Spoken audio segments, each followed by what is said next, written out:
Ukraine was able to achieve impressive results in their counteroffensive in Kherson in less than a week. And at this point, it basically means that the counteroffensive of Ukraine is now official. And speaking about the Russian side, according to the leader of Wagner, Evgeny Prigozhin, his private military company, Wagner, only has at best 3 weeks left. But more about all of this in just a couple of minutes. What's up, investors? It's the Russian dude. And let's go straight to the point and talk about some ridiculous material.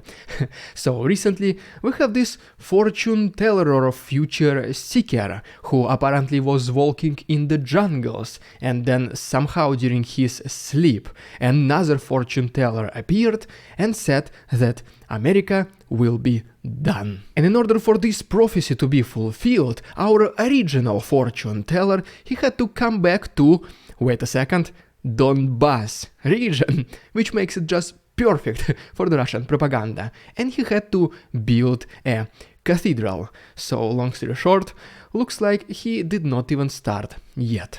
But okay, now let's get back to a little bit more serious news, which are still infused with the Russian propaganda.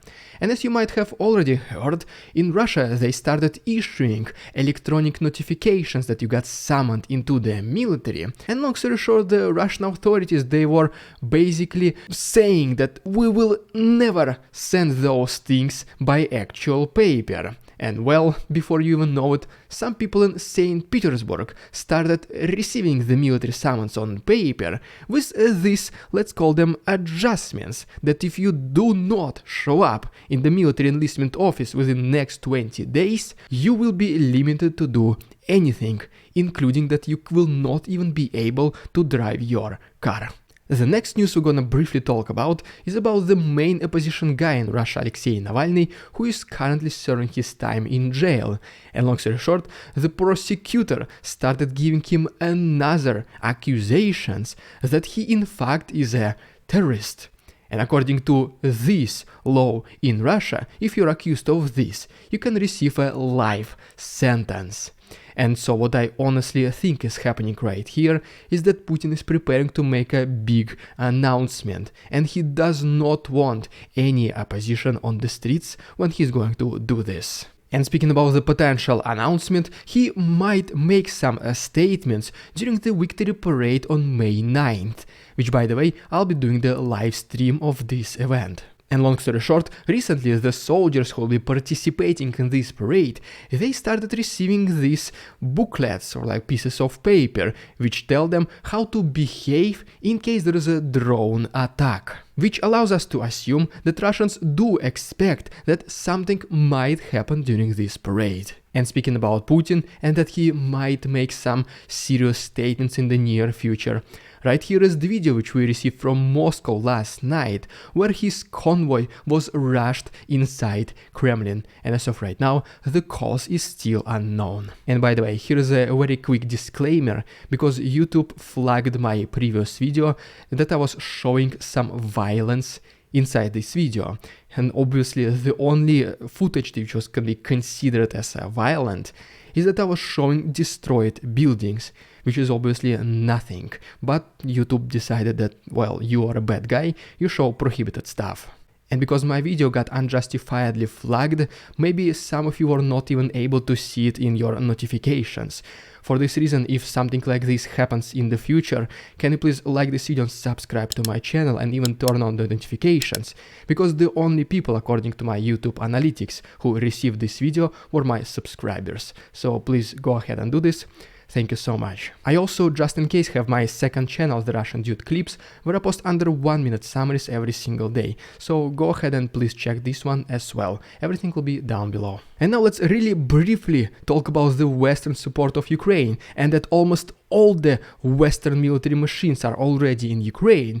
And then we'll talk about why Wagner has only 3 weeks left, and then the massive successful results of Ukrainians in the south. And to begin with, right here is the very first official video by the armed forces of Ukraine, which showed the air defense system Patriot being already used on the combat duty. Then we have a picture of the UK tank Challenger 2, which Ukrainians also use somewhere on its own territory. Next we have a video of a short-range air defense system called Skynex, which among other responsibilities is used to also intercept very small aerial targets, such as drones, which Russia loves a lot. In addition to that, the country of Slovenia gave 20 of its armored personnel carriers Valuk and only became public right now when these machines are already in Ukraine. And then, according to Pentagon, Ukraine has already received almost all of the Western military vehicles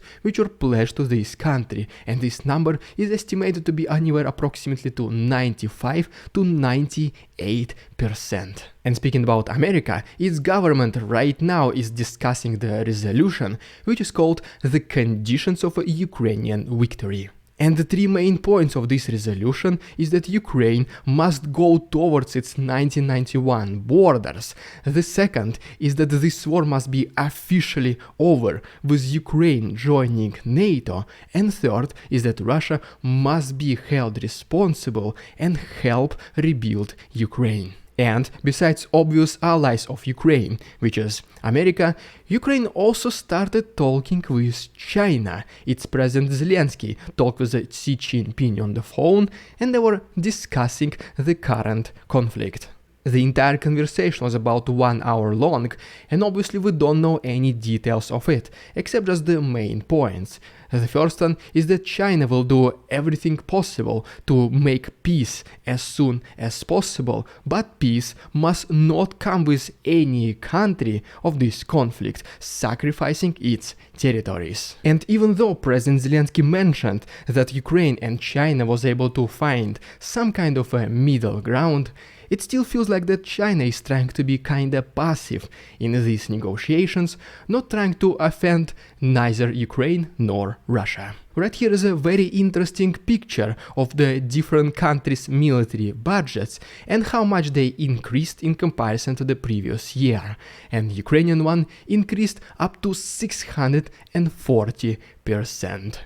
Right, and before we talk about these impressive results that Ukraine was able to achieve in Kherson recently, let's briefly talk about the East and why Wagner only has 3 weeks left. But first of all, right here is one quick video from Russia, all the way from its northern territories from Murmansk, where recently a fighter jet MiG-31 has collapsed, and the pilots were able to be ejected. Then we go back all the way to the east of Ukraine, and first of all, according to the report by the Institute for the Study of War, Russians kinda resumed their offensive along Svatovo-Kreminna front line, with as always no results at all. And if we take a look at this map, which shows us the changes in territorial control, we can see that Ukrainians in fact were able to liberate just a couple of meters next to Verkhnokamensk.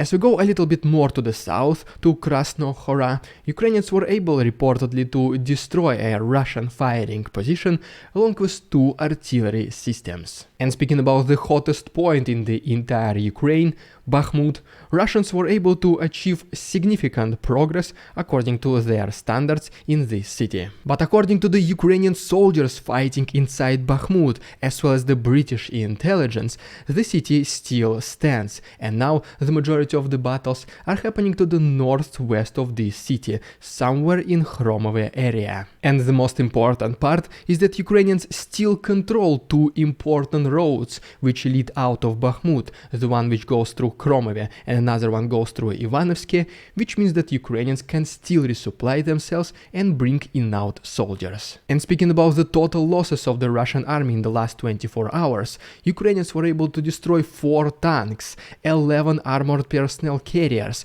14 artillery systems, and 8 other military equipment. But the most intriguing part about the Russian quote-unquote offensive in the east, which is better be called stalemate, is that according to the leader of Wagner, Evgeny Prigozhin, his private military company only has 3 weeks left until it's totally, I would say, terminated.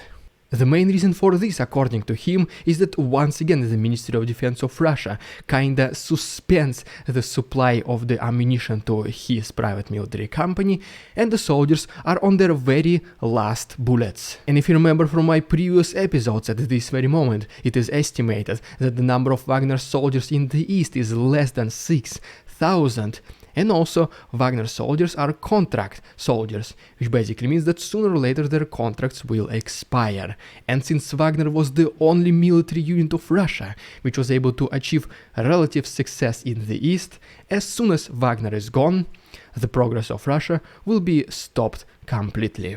Evgeny Prigozhin also expects the total Ukrainian counteroffensive on May 2nd, which is mean, yes, right now we do have some activity in the south, but what he's talking about is the counteroffensive along the entire eastern and southern front line. I'm not sure if it's gonna happen across the entire front line, but this is what he says. And one last quick thing about Bakhmut is that recently I was able to find this 13+ minute documentary about basically the day of life of a Ukrainian sniper inside Bakhmut. This video does have English subtitles and I uploaded it completely for free on my Patreon. The link is down below. Just a couple last words about the east and then we'll go to the south. And first of all, as you can see from this map, Ukrainians were able to push Russians further away from the front line to the north of Avdiivka. As we go to another unfortunately completely destroyed city of Ukraine, Marinka, Ukrainians were able to destroy a heavy howitzer of Russians called Tulpan. And then right here are the new updated images from Google Maps which show us the current condition of Mariupol.